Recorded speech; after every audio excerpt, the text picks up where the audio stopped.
Shalom, selamat pagi, selamat menikmati hari baru, hari karunia Tuhan hari ini, hari Selasa tanggal 23 Januari tahun 2024. Kita akan membaca firman Tuhan dari Markus pasal 3 ayat 13 sampai dengan ayatnya yang ke-19a sesuai dengan bahan renungan harian Gereja Toraja.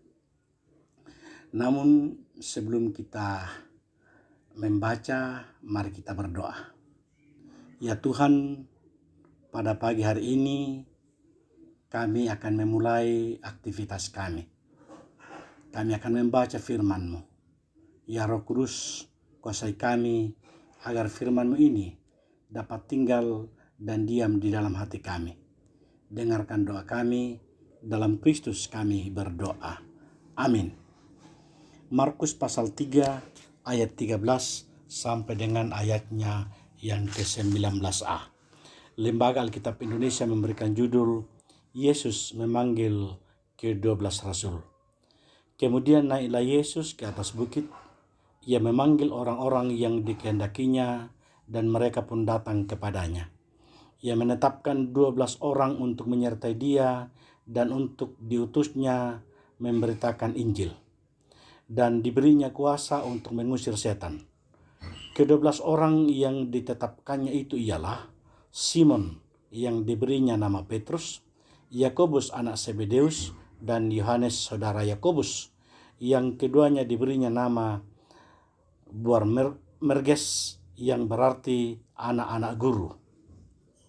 Selanjutnya Andreas, Filipus, Bartolomeus, Matius, Thomas, Yakobus anak Alfeus, Tadeus, Simon orang Selot, dan Yudas Iskariot.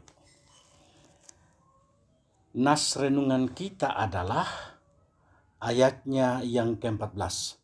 Ia menetapkan 12 orang untuk menyertai dia dan untuk diutusnya memberitakan Injil. Ibu bapak, saudara-saudara yang dikasihi di dalam Kristus Yesus, bacaan ini saya memberi tema mengubah nilai hidup menjadi nilai kerajaan Allah. Ada berbagai macam strategi yang digunakan pemimpin dunia untuk mentransformasikan masyarakat menjadi lebih baik. Sebagian mengandalkan kekuatan politik, baik dalam arti kekuatan untuk mempengaruhi kebijakan publik maupun memaksanya melalui kekuatan bersenjata. Karena itu mereka berusaha menguasai lembaga politik di berbagai level. Ketika menemui jalan buntu, maka senjata yang akan berbicara. Bagi sebagian pemimpin lainnya, kekuatan finansial dianggap lebih efektif. Mereka menggunakan kekuatan bisnis untuk mentransformasikan masyarakat. Tetapi Yesus berbeda dari semua itu. Yesus memilih untuk mentransformasi masyarakat dengan cara mengubah nilai-nilai hidup. Itu sebabnya ia tidak melakukan perjuangan di jalur politik atau di jalur bisnis. Tetapi Yesus memilih untuk merekrut sekelompok orang yang akan dimuridkan dengan harapan mereka kelak juga akan memuridkan orang-orang lainnya. Insinyur Soekarno, mantan Presiden Republik Indonesia yang pertama, pernah berkata begini, "Beri aku 1000 orang tua, maka mereka akan mencabut gunung Semeru sampai ke akarnya. Tetapi jika kamu memberi aku 10 anak muda, maka mereka akan mengguncang dunia." Inilah pula yang menjadi keyakinan Yesus. Dunia bisa diubah, bukan melalui kekuatan politik atau kekuatan finansial, melainkan diubah melalui kekuatan nilai, value. Ketika ada sekelompok orang yang berkomitmen untuk mendemonstrasikan nilai-nilai baru ini, maka akan goncanglah dunia. Mari ibu bapa, saudara-saudara, merubah dunia ini dengan nilai kerajaan Allah. Ada cerita pada suatu siang seorang anak muda sedang berjalan di ladang yang luas.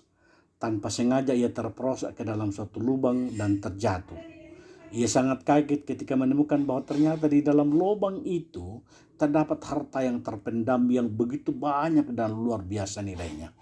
Ia sangat bersukacita dan dengan segera ia kembali ke rumahnya lalu mengambil seluruh tabungan miliknya untuk membeli ladang itu. Sehingga pada akhirnya ia bisa memiliki harta terpendam yang terdapat di ladang itu.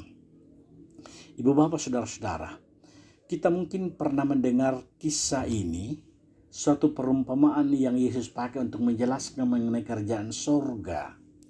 Hal kerajaan sorga itu seumpama harta yang terpendam di ladang yang ditemukan orang lalu dipendamkannya lagi. Oleh sebab sukacitanya pergilah ia menjual seluruh miliknya lalu membeli ladang itu. Seperti anak muda yang menemukan harta terpendam. Lalu ia bersukacita dan melepaskan seluruh miliknya, segala hal yang ia punyai.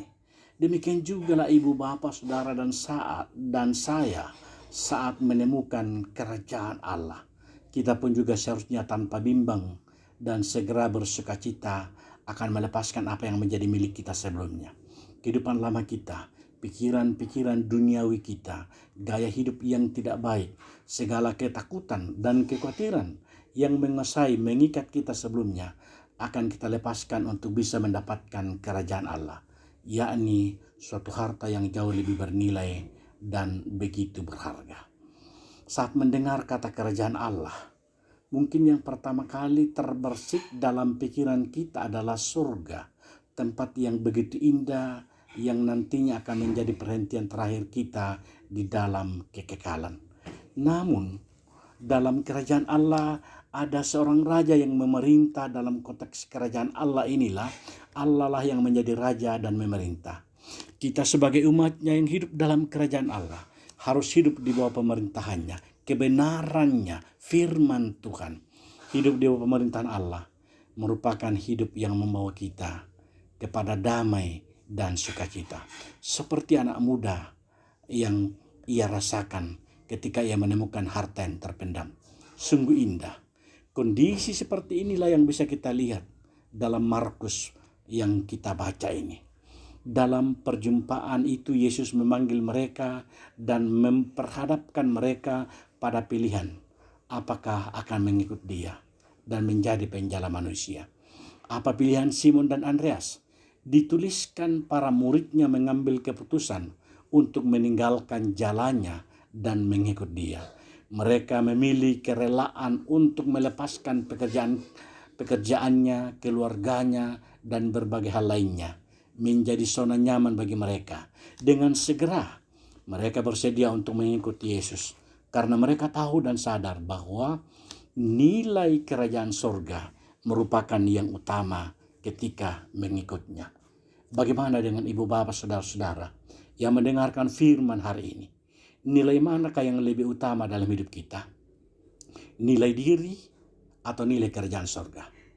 Pertanyaan ini hanya dapat dijawab secara langsung, secara pribadi oleh setiap insan, oleh setiap orang yang mendengarkan firman hari ini.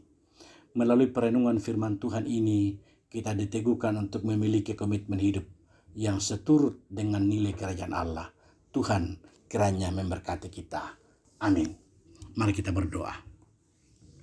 Terima kasih Tuhan firman-Mu. Biarlah firman-Mu yang kami dengarkan. Kami boleh merubah nilai-nilai pribadi yang kami kejar menjadi nilai-nilai yang berharga di hadapan Tuhan dan di hadapan sesama kami. Kami berdoa untuk seluruh umat Tuhan yang mendengarkan firman hari ini. Kiranya Engkau memberkati mereka di dalam kesibukan mereka, di dalam pekerjaan mereka. Kiranya Engkau mengasihi mereka. Biarlah ya Bapa, mereka hanya mengandalkan kuasa dan kasih Tuhan saja. Jikalau mereka bekerja sebagai petani, Engkau memberkati sawah mereka, ladang mereka, agar mereka boleh mendapatkan hasilnya karena pertolongan-Mu. Jikalau mereka sebagai pedagang, Tuhan memberkati usaha mereka. Jikalau mereka bekerja sebagai ASN, sebagai tentara, sebagai polisi, sebagai tenaga kesehatan, sebagai tenaga medis, apapun profesi kami, Tuhan kiranya berkenan memberkati kami. Kami percaya Tuhan tidak akan pernah meninggalkan kami. Kami berdoa untuk pemerintah kami dari pusat sampai ke pelosok, agar mereka menjadi saluran berkat-Mu bagi kami hari ini. Karena Tuhan pakai untuk menjadi saluran berkat-Mu. Kami berdoa untuk orang-orang yang tidak berdaya dalam berbagai hal, baik masalah ekonomi, masalah keluarga, apapun pergumulan kami, Tuhan pasti menolong kami. Dengarkan doa kami Tuhan, dengarkan permohonan kami, karena kami meminta kepadamu, di dalam Kristus kami berdoa. Amin. Selamat beraktivitas, Tuhan memberkati. Terus semangat.